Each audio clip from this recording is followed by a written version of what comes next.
हरियाणा के दंगल में बीजेपी ने फिर कमाल कर दिया। बीजेपी ने जीत की हैट्रिक लगाकर कांग्रेस को बड़ा झटका दे दिया है। हार के बाद अब कांग्रेस आत्ममंथन की बात कह रही है, लेकिन चुनाव परिणामों पर नजर डालें तो इससे साफ जाहिर हो जाता है कि अगर कांग्रेस और आम आदमी पार्टी मिलकर चुनाव लड़े होते तो नतीजे चौंकाने वाले हो सकते थे। बहुत मुमकिन है कि कांग्रेस सरकार बनाने में कामयाब हो जाती, लेकिन इंडिया गठबंधन में होने के बावजूद कांग्रेस और आम आदमी पार्टी दोनों अलग अलग चुनाव लड़े, जिसके चलते वोटों का बंटवारा हुआ और बीजेपी को इसका फायदा पहुंचा। कई सीटों पर कांग्रेस बेहद कम वोटों से हारी। उदाहरण के लिए हरियाणा की उचान कला सीट की बात कर लेते हैं। यहाँ कांग्रेस उम्मीदवार ब्रिजेंद्र सिंह 32 वोटों से चुनाव हार गए। यहाँ पर आम आदमी पार्टी के उम्मीदवार को 2495 वोट मिले। यानी अगर आप कांग्रेस के साथ मिलकर चुनाव लड़ी होती तो यहाँ दोनों का फायदा होता और दोनों के खाते में एक और सीट आ जाती। इसी तरह दादरी, असंध, यमुनानगर ऐसी करीब 10 विधानसभा सीटें हैं जहां कांग्रेस वोटों के बंटवारे की वजह से हार गई। कई सीटों पर कांग्रेस के बागी जो निर्दलीय खड़े थे, उनकी वजह से भी कांग्रेस को नुकसान उठाना पड़ा।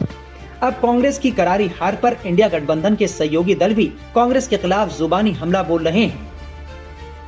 आपके राज्यसभा सांसद राघव चड्ढा ने हरियाणा विधानसभा चुनाव में कांग्रेस को मिली हार पर शायराना अंदाज में तंज कसा। राघव चड्ढा ने एक्स पर लिखा, हमारी आरज़ू की फिक्र करते तो कुछ और बात होती, हमारी हसरत का ख्याल रखते तो एक अलग शाम होती। आज वो भी पछता रहा होगा मेरा साथ छोड़कर, अगर साथ साथ चलते तो कुछ और बात होती। राघव चड्ढा ने इशारों में साफ कर दिया कि अगर हरियाणा में आम आदमी पार्टी और कांग्रेस ने गठबंधन कर चुनाव लड़ा होता तो आज हम जीत का परचम लहरा चुके होते, मगर अफसोस ऐसा नहीं हो सका। हरियाणा में कांग्रेस की हार पर आप नेता सुशील गुप्ता का क्या कहना है, सुनिए। आम आदमी पार्टी भी अपने रिजल्ट की समीक्षा करेगी। आम आदमी पार्टी के कार्यकर्ताओं ने विपरीत स्थिति के अंदर बहुत मजबूती से चुनाव लड़ा। मैं समझता हूं कि हमारे पास ना तो संसाधन थे, हमारे सारे लीडरशिप को उन्होंने झूठे फर्जी केस के अंदर जेल में बंद करके रखा। समय लीडरशिप का मिल नहीं पाया, परंतु फिर भी एक एक गांव के अंदर जाके हमारे मजबूत संगठन ने झाड़ू के निशान को हर घर तक भेजा। वोट हमें चाहे कम मिली, परंतु आम आदमी पार्टी क्योंकि जाति और धर्म की राजनीति नहीं करती और हरियाणा में वोट इस दफा जाति और धर्म के बेस पे पड़े, एक फर्क रहा। और मैं समझता हूं कि जो गठबंधन की बात थी, जब नेशनल लेवल पर गठबंधन हुआ तो बीजेपी को हार का सामना करना पड़ा था। आम आदमी पार्टी ने जम्मू कश्मीर के अंदर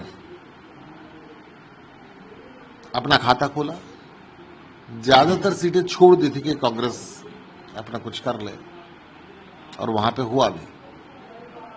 परंतु हरियाणा के अंदर जो गठबंधन की बात थी और बाद में नैक मूवमेंट पे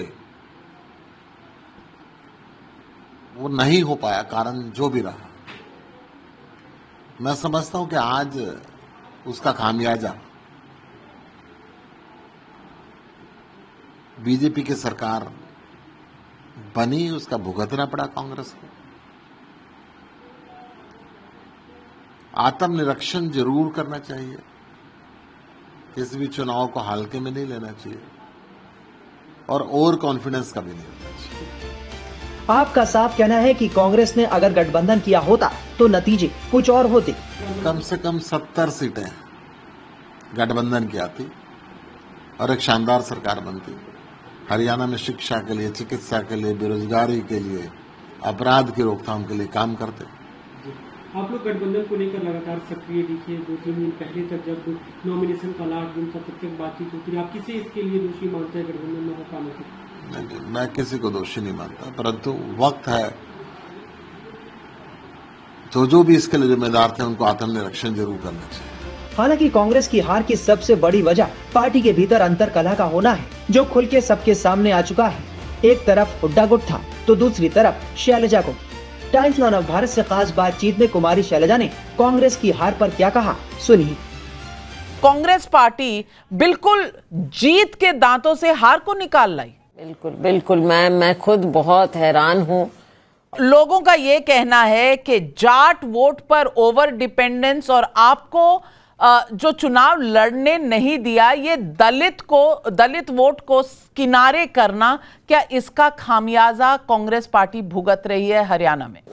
देखिए, अब जब हम विश्लेषण करेंगे, नतीजे आ जाएं, उसके बाद एनालाइज करेंगे और ग्राउंड रिपोर्ट्स भी हम लेंगे, क्योंकि किसी को भी बहुत अजीब लग रहा है ये कि कहाँ हम 60 की बात, और मैं तो पूरे कॉन्फिडेंस से भी आपसे सबसे 60 की बात कर रही थी, लेकिन जो ये नतीजे अब सामने नजर आ रहे हैं थोड़ा अजीब सा तो लग रहा है, तो इसको हमको कारण तो देखने पड़ेंगे।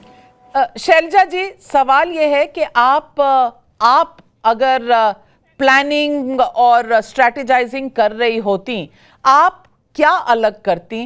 क्या नतीजे उस स्ट्रैटेजी के बारे में बताएंगे जिससे 60 तक जा सकते? नहीं, मैं ऐसा कुछ नहीं बता पाऊंगी नाविका जी, आई एम सो सॉरी, क्योंकि पार्टी में जब हम लड़ते हैं तो वो सबका कॉमन ग्राउंड हो जाता है। जो भी है, जो कहना होगा पार्टी के अंदर करेंगे बात, सारा लेकर, रिपोर्ट्स लेकर, तो पहले तो पार्टी के अंदर हम सभी मिल बैठकर इसको करेंगे और उसके बाद ही जो बाहर बात करनी होगी वो करेंगे। अभी मैं ऑफ द कफ कुछ कह नहीं पाऊंगी, कुछ कह नहीं सकती मैं। शैलजा जी, मैंने आपका political career as a young politician देखा है, यंग कांग्रेस लीडर देखा है, शायद 90 के दशक के एंड की तरफ से, जब से आप उभर रही थी। मैं आपसे पूछना चाहती हूँ इस चुनाव में, और बहुत सीधा पर्सनल सवाल है, इसमें कोई मेरा एंगल नहीं है, कोई एजेंडा नहीं, मैं पूछना चाहती हूँ कि आप हरियाणा के चुनाव में स्टेट लेवल पर लड़ना चाहती थी, ऐसा आपने पहले भी कहा था, तो आप सचमुच लड़ना चाहती थी? आपको रोका गया लड़ने से? मैं पहली बात पर हाँ भरूंगी कि बिल्कुल मैं लड़ना चाहती थी, ये मैंने पहले भी माना है और मैंने कहा भी है, मैं लड़ना चाहती थी। तो अगर आप लड़ना चाहती थी और आप नहीं लड़ी तो रोका ही गया होगा? मैं क्या कह सकती हूँ। तो कोई तो वजह रही होगी, यूं ही जो कारवां है वो लुटता तो नहीं, तो ये वजह क्या रही? अब पार्टी का फैसला हुआ, कुछ लोगों ने जो फैसला किया, और ये बात मैंने पहले इंटरव्यू में मैं कह चुकी हूँ, कोई नई बात मैं नहीं कह रही, कि बिल्कुल मेरी इच्छा थी लड़ने की, लेकिन पार्टी का फैसला हुआ, जिस स्तर पर हुआ, जैसे हुआ, कुछ मालूम नहीं है।